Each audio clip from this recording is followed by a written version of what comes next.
Before we begin, I wanted to let you know that this conversation includes discussion of trauma, therapy, family pain, and emotional processing. We honor tears in this episode and we pause as part of the healing. If you need to step away at any point, please do so. That is wise nervous system care.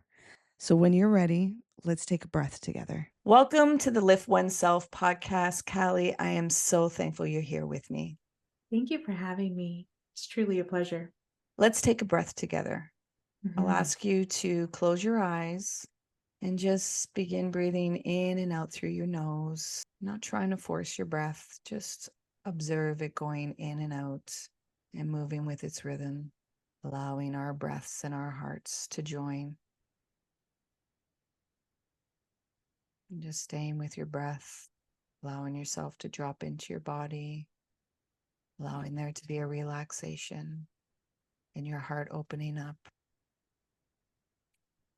Stay with your breath, opening up your heart, allowing us to meet in the interconnectedness, allowing our hearts to feel safe and open,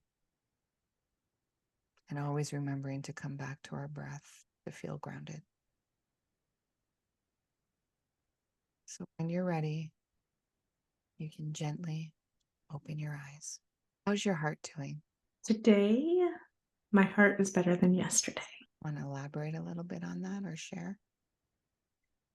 I have had a therapy walk for the last probably 2.5 years. Deep work to kind of come together. And so yesterday was a therapy session, and so we just go really deep, and it's really, really hard. And then I let myself just be for the rest of the day to kind of, lament on it or just process. Yeah. And then I tend to wake up the next day feeling just a little rejuvenated, like you can, when you work through trauma, big T, little t, whatever that is, Yeah. oftentimes the next day you almost feel the weight lifted off, if it's not instantly. So yeah, today is just a little bit different. I feel myself a little bit different. So to have you sort of in company with me is just really, really lovely, because I get to now experience maybe a different side of the conversation that I would have showed up with otherwise, which is refreshing. I love the way the universe, God, Allah, whatever name you use for your higher power, connects things. And when you're ready, all these things open up, and there's such a simplicity things. It's just to surrender and allow our armament to come down, that we have to figure it out. And to open into that surrender, it takes a lot of work, because your biology creates such a protective mechanism that you have to disarm, and it's difficult. Your biology is very strong, and you can never win over your biology. You have to face it and understand it. Like I say, when I say biology, it's the nervous system, and that nervous system is like a wild stallion. And until you understand that it's a wild stallion and that you don't want to tame it, because who would want to diminish the power of a stallion? And you also definitely don't want to be dragged by it. It's learning to ride on it and being able to guide it in certain ways and use that full potential of the power. And understanding that when you have trauma, that energy can be used in such a beautiful way. Yet you have to be able to face some wounds, release some suppressed emotions that you have not ever felt before. And, when we pushed it down with pain, that means it's going to come back up with pain. Absolutely. And I love how you just explained that. It's the integration of being able to see parts of ourselves that were hidden in the dark, but they're in the light of our awareness now. That there's acceptance to actually finally integrate ourselves as a whole with a W, rather than having holes with an H. And that's what that therapy and that stillness and just being allows, that integration, so that you're not berating yourself with being human. And when this awareness looks back at the awareness before, it's being sure that it has radical compassion of seeing that just because you know now, it didn't mean that you knew then. And or you may have felt like you had a knowing, yet you didn't have the tools to be able to access, to be able to support the path. And where you are right now is exactly where you are to be. So thank you for honoring us with that vulnerability and sharing that with us. Absolutely. I would say, I love that you use the word biology, and I tend to use the word guardian. You know, there's always just this, and I carried it for many years of, and think of guardian as like this big, strong thing that is protecting you, right? And that's exactly what your defense mechanisms are doing. And it's funny because, as a matter of fact, I just said it this morning in a different conversation. When I showed up to tell myself, okay, you are actively choosing to go on this journey. You have opened the door of therapy. And so if it's true that you want to, air quotes, be well, whatever that looks like, the place that you're arriving to, right? Or you want to be, you have to go all in. There is no half foot in, half foot out. You have to do the dance. And so I knew going in that this was going to be really, really scary, really scary, just because of the way that my life has unfolded. But I also knew that I would do myself a disservice if I didn't honor the way in which I use God. God was calling me to show up in who I am today and who he was calling me to be, if I didn't wholeheartedly take this experience completely inviting into myself, right? If I didn't allow myself to feel all the feels, and whether that's smiling every day, whether that is crying every day, whatever that looked like, I had to show up and give myself permission to be able to take the next best step for myself so that I could be here today, even having this conversation articulately, right? Without tears or feeling shame or whatever that comes up with. But I think one other thing too is sitting in good company with other good people that feel good, you know, that makes a huge difference. And so it's easy for me to be vulnerable for someone with someone such as yourself, just because you're so inviting. Thank you. Yeah. And I don't take that lightly. I Mhm. honor that gift that I have to provide to people. Many have described it as a space of non-judgment. I can Mm. just be myself and not have to be guarded, and that I'm not going to be pushed away from whatever I have to reveal or how I'm showing up.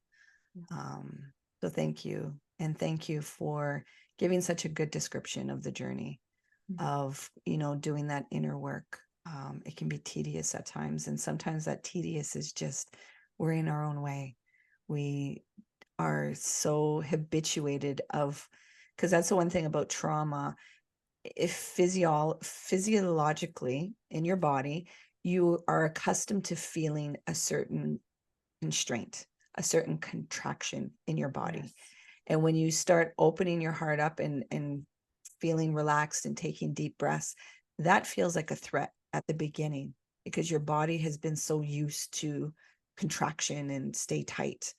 And so the more that you change the uncomfortable into uncomfortable, you see the work of continuously using your tools, whatever that may look like, as each person has different tools to help open their heart, regulate their nervous system.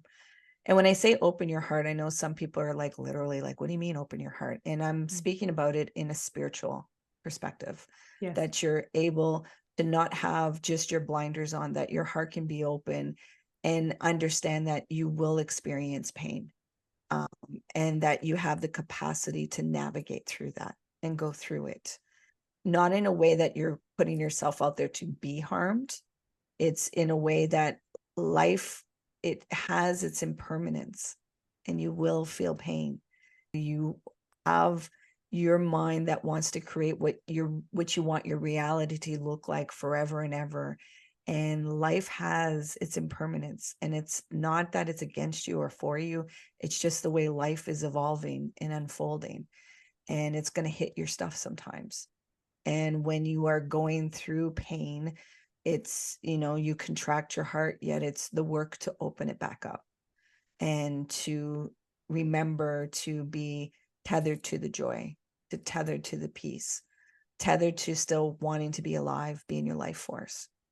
Because there's some dark moments in some people's journeys that I want to just honor for a moment, whoever may be listening, that, that place can get really dark. Yet I want to remind you that if you're seeing the dark, it's to remember that you are the light. You may not recognize that, you may not want to feel that, yet I am saying to you that you are the light. You are that light of awareness that is seeing the dark. And whatever's in the dark can be revealed in that light of awareness. And that's what that work is in trauma. So that you start lighting up those dark corners, and that you can have an acceptance for all of you with a whole, with a W. I know we just dove really deeply into this conversation, and I really appreciate this. How about you let the listeners know a little bit about you? Sure. So obviously my name is Kallai. And I live here in the US. I am a fractional COO. So I work with women in business who are, wanting to elevate their operating systems from the back end. And oftentimes I'm a liaison between their clients and themselves, or their team members and themselves, whatever that looks like, and building kind of the team in the back end. So that is my big girl job, is what I call it. I left corporate in the wake of 2020, pretty much towards the end of COVID. I knew I was really done and just started kind of making my exit strategy. And I have a beautiful family, a husband, and we're a blended family. So he has two and I have one. And as the story goes, I was a single mom for a really long time. And so we still have navigation, that we do with teen children, because one has moved out, and then we have two teen girls that are very close in age. So Yeah. it's a walk and it's a journey. But overall, I have started to sort of navigate who I am in my side of the business, to helping women uncover how they can show up as a true CEO and run their business, and not let other people or their business run them. Because sometimes when we leave corporate and start our jobs, we sort of look around the room of who's going to help me sort of do this thing. And so I help them kind of uncover what that means for them, and how they want their business to function.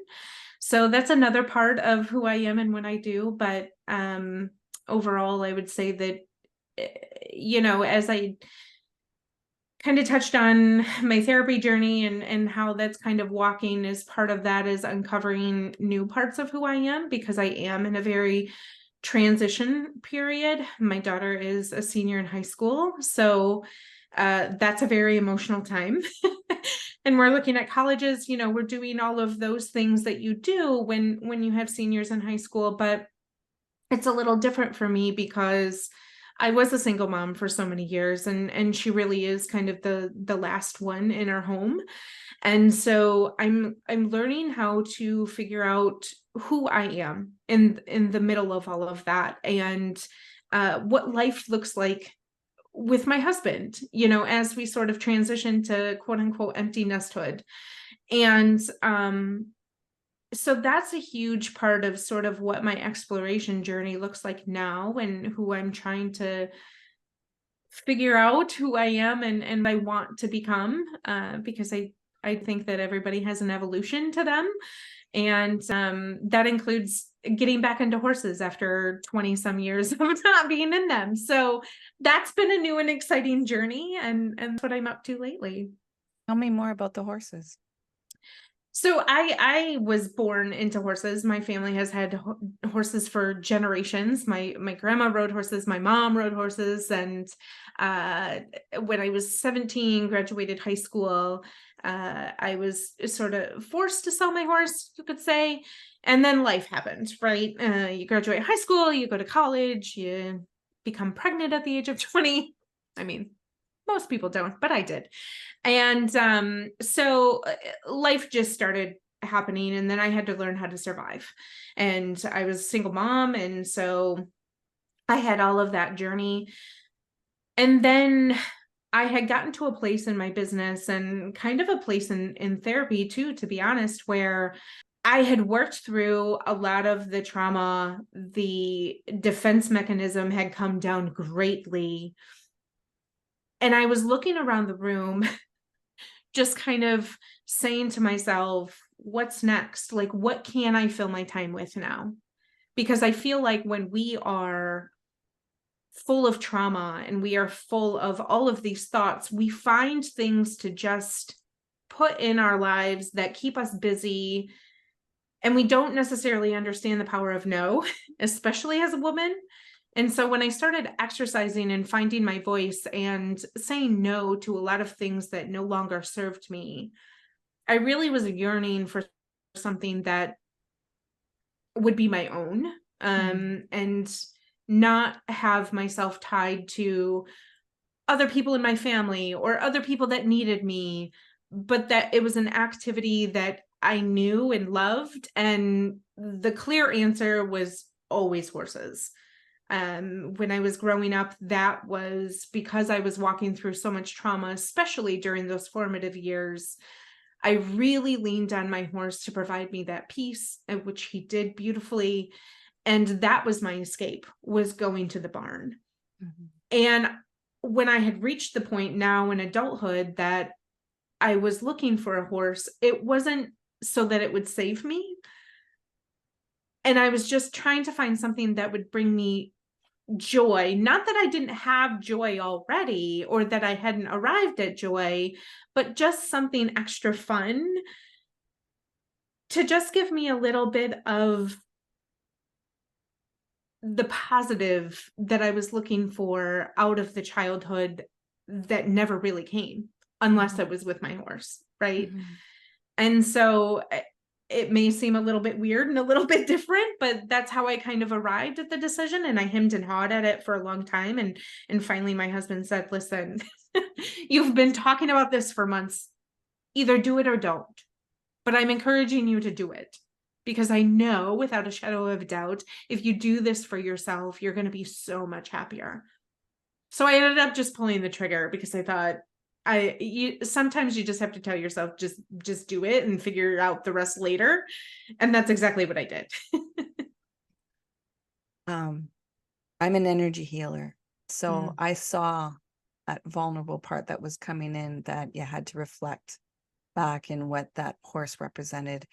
And just to give you some verbiage, it's that you rewired some of those memories. Absolutely. That it wasn't a place of escape now, that you have control over creating a safe place to feel joy and not having to hide.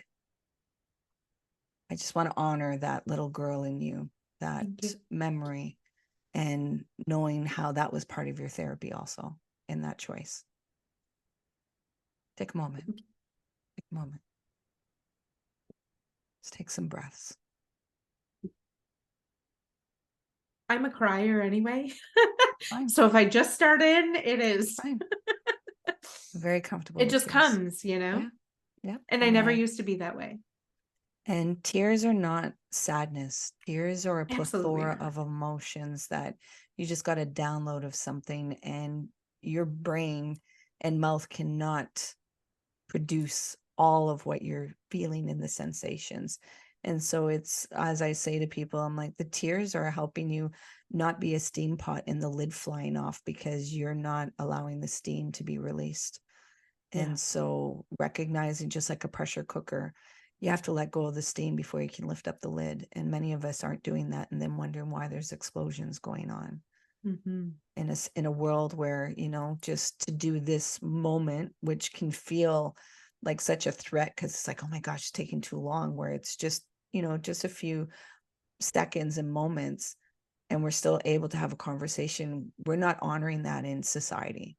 we're not honoring that as our humanity. It's as if we're supposed to be desensitized and just, your personal life doesn't come to work. And it's like, but I am a person. Like everything is inside me. There's no shutting things off. So again, thank you for that vulnerability and allowing me to enter into that space with you. Because I saw it, and it's significant where a lot of people may not have seen it yet. Because of the work that I do, I see those little parts, and the bravery it took to walk through that memory and those sensations, and also to see the joy and courageousness and bravery of yourself recreating and rewiring your brain to have a different story with horses. So thank you. And that, whoever may be listening, that is what rewiring your brain and recreating a new narrative to a sensation and a story that you've been tethered to, so that you can recreate the energy within yourself when you are around a certain situation, place, or thing. So you take control of that and change it, as we get blockages within our system from memories and experiences.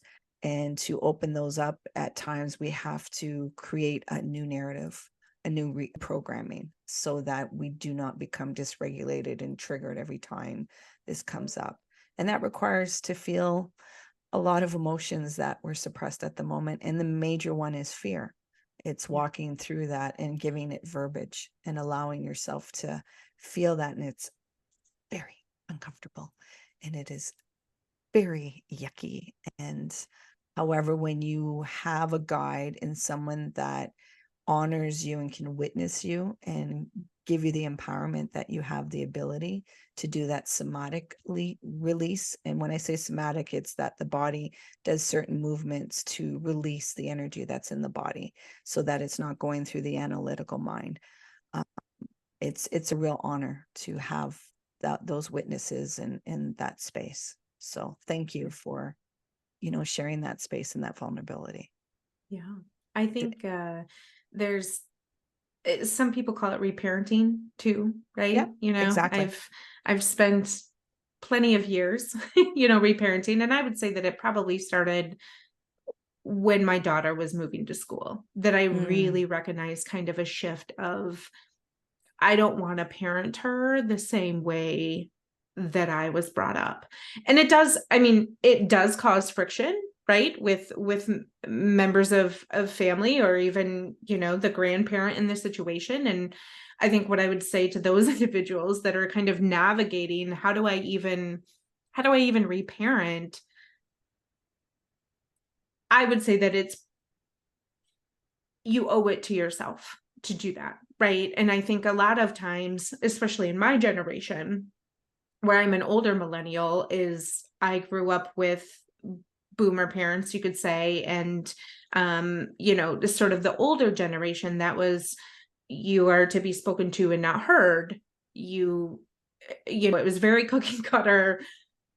You are what you are, and you don't get emotions. And now that we've sort of evolved to understand that that's not human nature, that is not how we as humans are supposed to show up, especially when you're in a family that should be so vulnerable to each other, right? Like they should be your safe space. And so you can create that space, if not for yourself, for maybe the children that are coming, after you, if that's a plan for you, or, even friends that maybe don't even have that sort of safe space. Even creating that for the people that are around in your circle, for me, it showed up differently because I was able to have deep conversations, even with friends that I've been friends with for many years of my life, and got to know them on such a deeper and personal level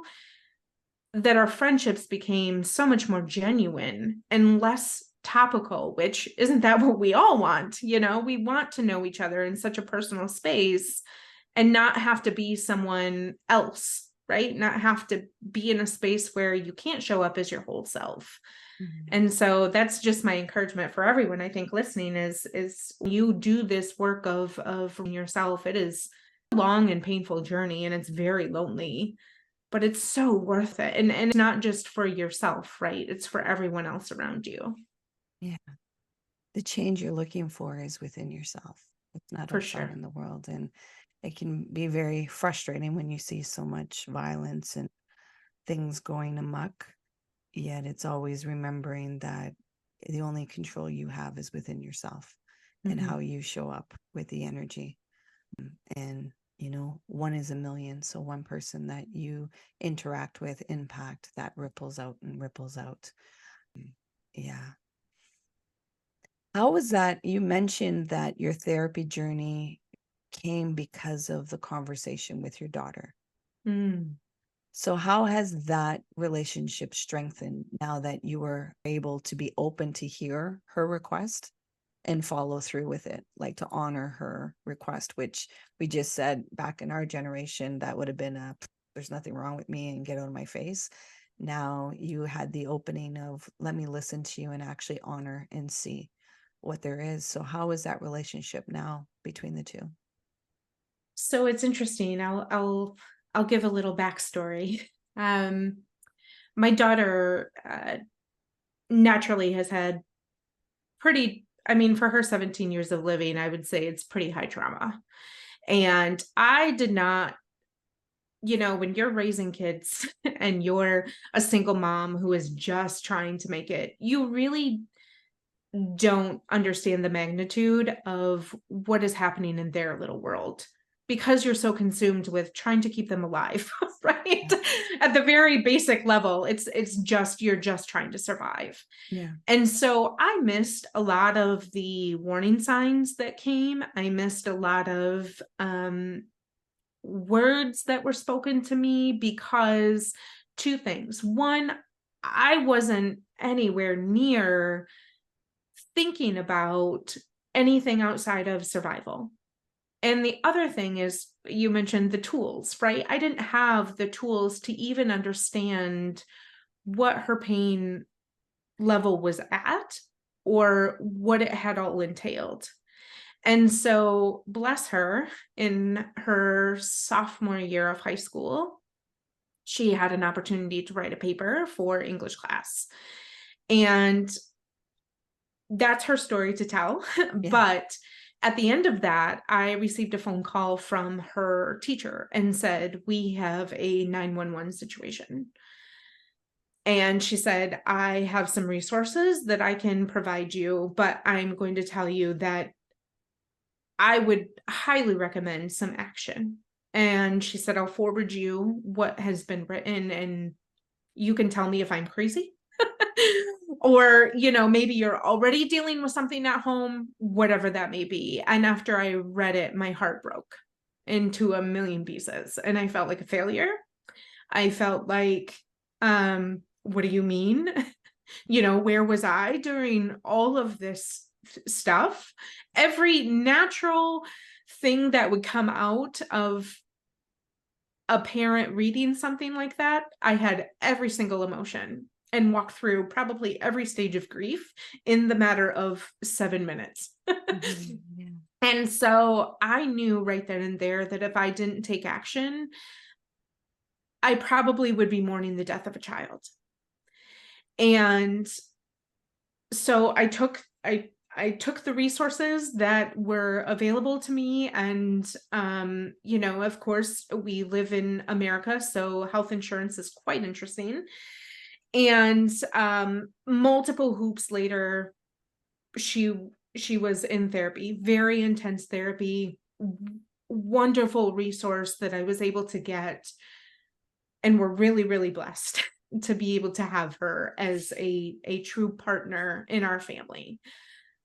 And so I knew right then and there when she enrolled in therapy, I let it go for about a 6-month period to see, is there traction? Is it quote unquote working, right? We always want to see results.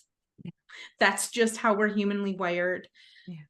But I started to see those instantly. And now, from my daughter's perspective, what came to be a very angry, angry individual, clam, shell closed, just I can't even put it into words how different she was to now. I mean, it's a complete 180. But after that 6 months, I started to have a really big pull at my heart. And I thought to myself, if your child is in therapy, you need to be in therapy too. Because this is a family situation this is not just my kid just needs some therapy and she's going to be fine. And so I showed up to the same therapist. And I've also been with the same therapist that my daughter has for, these past 2.5 years. But now my daughter and I are able to have really, really hard conversations, which she feels comfortable saying the most vulnerable parts of her without judgment. And I remember one instance when she had first gotten her driver's license, and it was kind of like during this transitional time that we've had. And she took the car to the store, and they have the light poles in the parking area, and she pulled up to the post and just bumped it. And I remember her saying to me, "I didn't want to call you because I knew you were going to be mad." And my heart broke again, because I thought, my kid can't even call her mom for something so small, so small. I mean, it's a car. And I remember I was standing in Target when she called and she said, "Mommy, I did something really bad." And I said, "Oh my gosh, are you okay?" And I could feel the sigh of relief the second I said that. And I didn't choose anger, and I didn't choose, "Oh my gosh, what, how come you weren't looking?" All of the Yeah. things that you could say. Yeah. And she said, I didn't want to call you because I thought you would be so mad at me." And I said, "Honey, I am not sad. I'm not mad. Are you okay?" And she said, "Yeah." And I said, "Okay, so I'll see you at home." And she goes, "You're not even going to ask about the car?" And I said, "Well, I mean, I guess I should." And the car was fine and all the stuff. But in that moment, I knew I had a lot of work to do as a mom.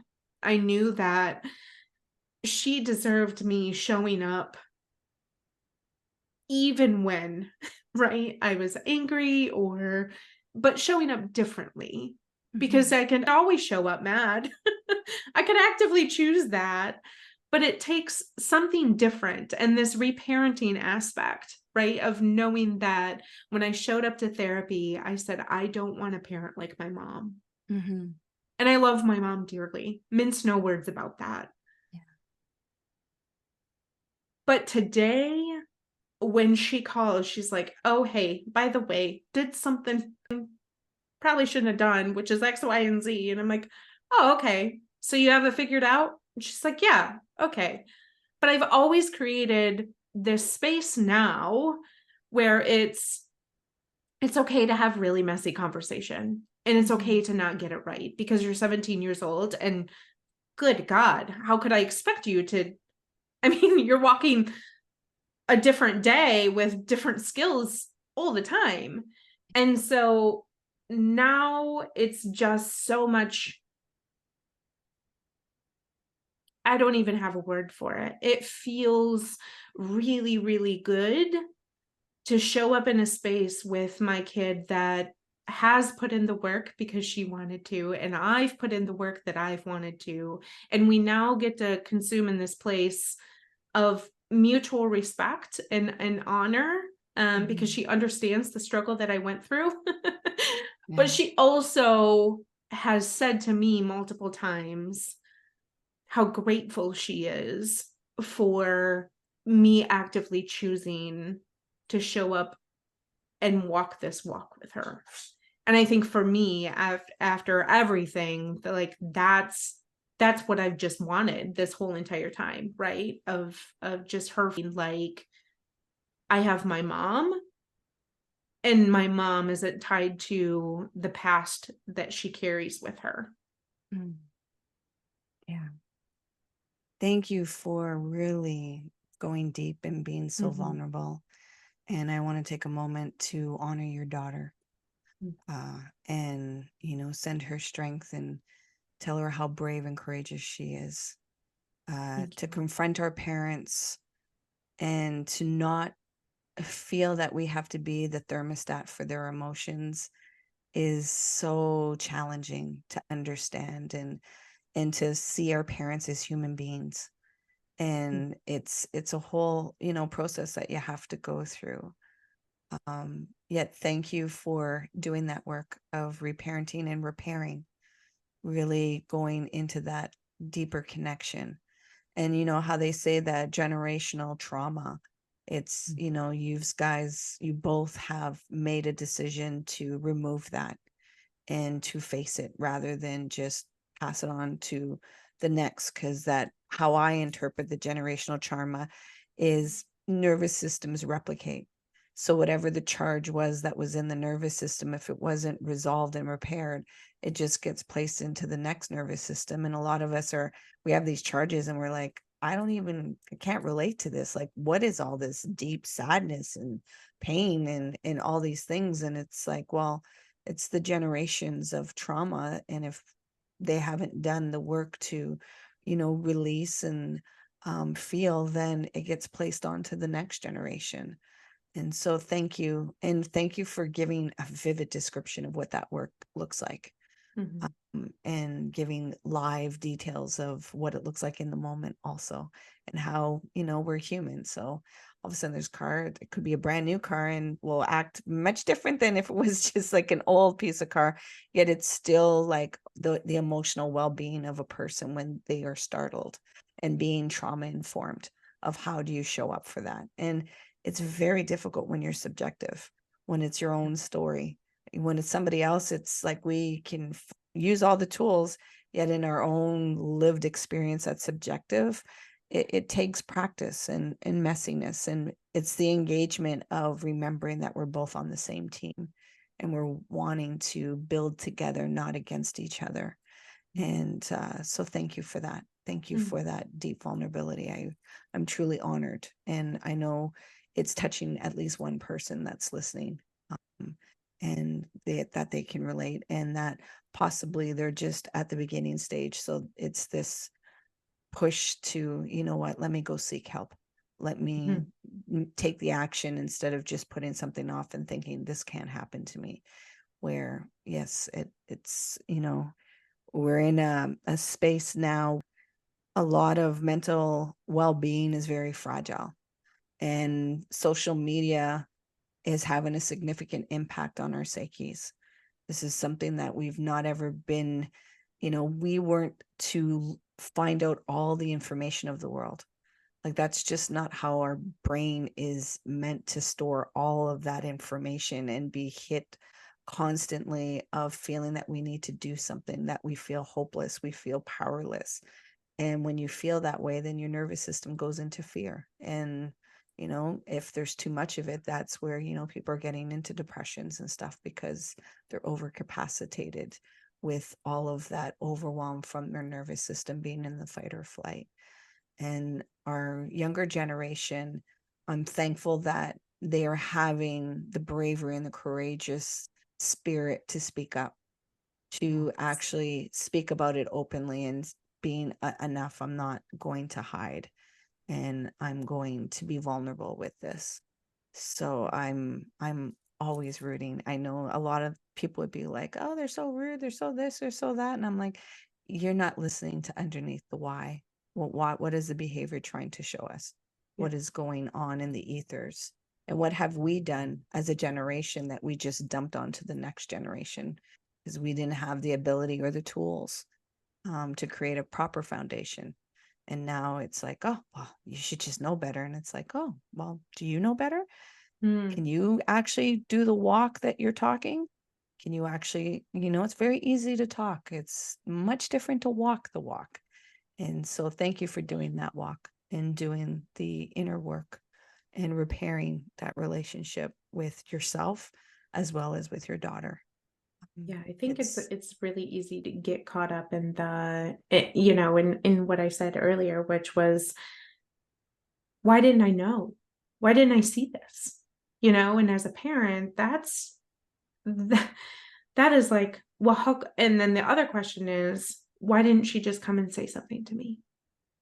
Why didn't she feel safe enough to come and say something to me? And that's a call to action as a parent to reflect back and say, have I been a safe space that my daughter can come and say? And the short answer is no, right? Because otherwise we wouldn't have a letter to the school, not to Yeah. the school, but Yeah. in that Assignment. capacity. But Mhm. at the same time, I think meeting our children where they're at, and if they feel comfortable putting it into words and telling their teacher who they love so dearly that they have a deeper connection with, that's just as beautiful than them bringing you to the kitchen table and saying, I have something that I need, from you, or that I have to share with you, that is equally as acceptable. And I think getting past the point of saying, why didn't I? Why should I? Right? There's woulda, shoulda, couldas that follow us along every single day of our life.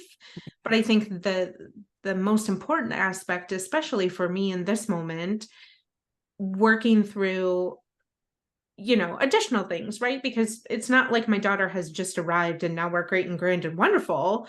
She's a teen Yeah. and she's a girl Yeah. and she has hormones, Yeah. like we're still on the roller coaster. Yeah. The Life roller still coaster is keeps never going. done, right? But I Yeah. think the ups and downs of the roller coaster become less and less. Yeah.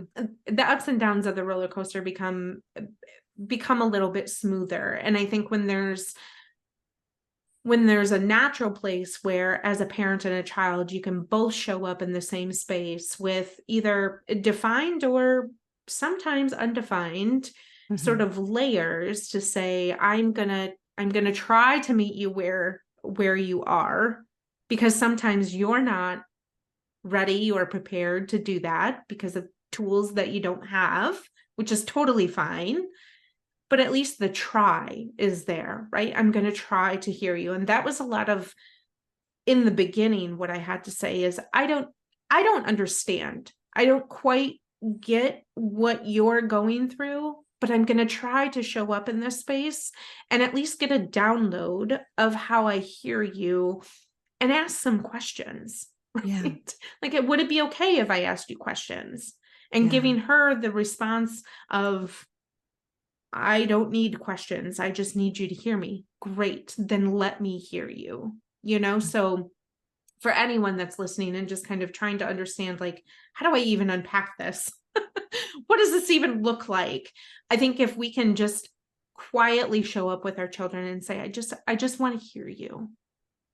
And I just want to listen to what you have to say. And sometimes it's not asking questions. Sometimes it's just sitting and hearing them, because that's all they wanted in the first place when they made their cry, whatever that looked like, was Yeah. just for someone to hear them. Yeah. It's also going into their world, Yeah. being curious about their world that might, overwhelm you, might look like, oh, I can't understand. I can't. It's just being able to sit in that world and not judge it, and ask some curious questions, because you may be surprised that it looks exactly like how you were when you were younger. It just looks a little bit different with the language and what is being done.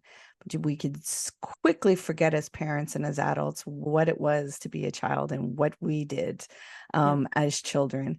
And so, as I say for myself and for the clients that I work with too, is, or anybody that wants to listen to me, I measure parenting as the highest spiritual practice to learn about yourself and Mm-hmm. to have a reflection of what is required to remove the inner stuff so that you no longer have the blockages and you can flow with God, Allah, spirit, your energy force, and just be with the flow of life. Mm-hmm. Yeah, it's a roller coaster, and you can either be engaged with it or not. It's either or. Yet when people are overwhelmed with their parenting, it's an indication of what's going on internally.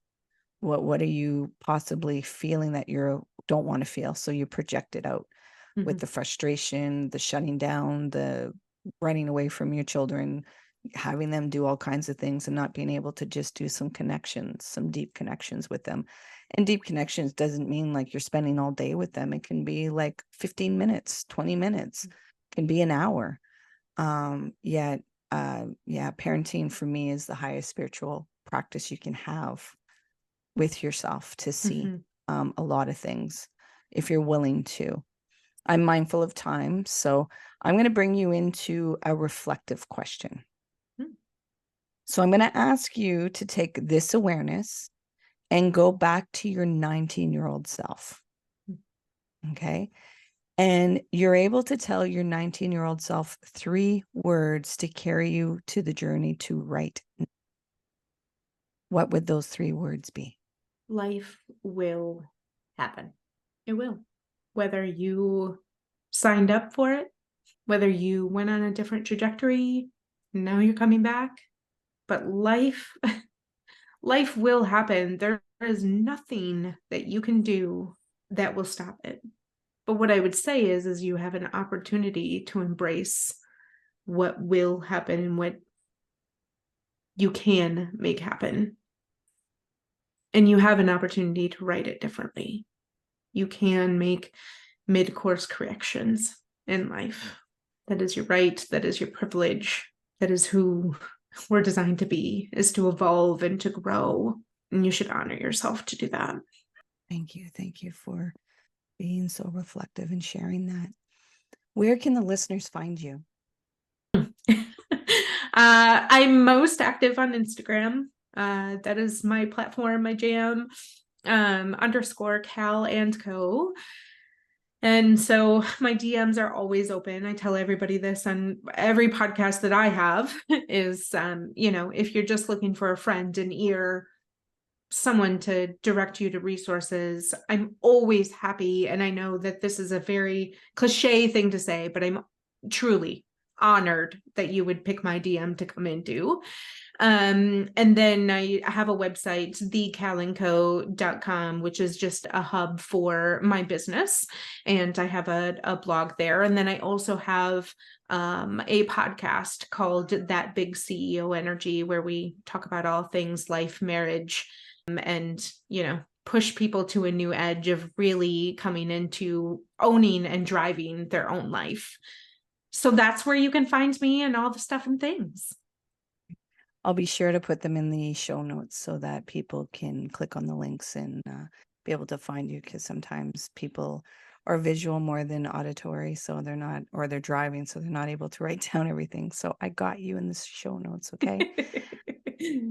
I want to say thank you so much for honoring us with the most valuable thing that you have, which is your time and your presence. So thank you for accepting the call of coming on to this podcast and blessing us with your vulnerability, with your story, with your tools, and showing us what that warrior work looks like and how to honor that sacred space. So thank you for being you, Kallai. It is truly an honor. Thank you for having this space for people. I think that is truly a treasure. And bless you for doing the work that you do, because I know it's hard.